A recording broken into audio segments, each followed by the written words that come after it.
நான் உனக்கு போதித்து நீ நடக்க வேண்டிய வழியை உனக்கு காட்டுவேன்.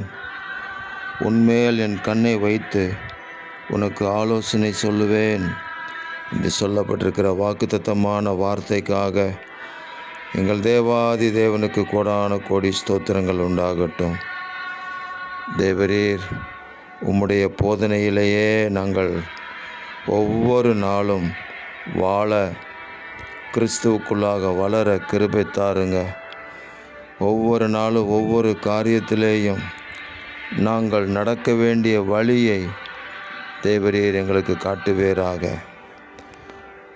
உன்மேல் என் கண்ணை வைத்து உனக்கு ஆலோசனை சொல்லுவேன் என்று சொன்னீங்களே, அந்த ஆலோசனை எங்களுக்கு நித்தமும் கிடைப்பதாக. ஆலோசனை கர்த்தரே, உம்முடைய ஆலோசனையினால் நீர் எங்களை நடத்தி மகிமையான மேன்மையான தேவ ரகசியங்களுக்குள்ளாக அழைத்து செல்வீராக. அதே வேளையில் இந்த பூமியில் ஆண்டவராகிய இயேசு கிறிஸ்துவின் நாமத்தின் மகிமைக்கென்று ஜீவனுள்ள சாட்சிகளாக இருக்கும்படி எங்களுடைய வாழ்க்கை பிரகாசமாக இருக்கும்படி செய்யும். தேவரீர் அப்படி செய்வதற்காக ஸ்தோத்திரம். இரட்சகர் இயேசுவின் நாமத்தில் ஜெபிக்கிறோம் பிதாவே. ஆமேன், ஆமேன், ஆமேன்.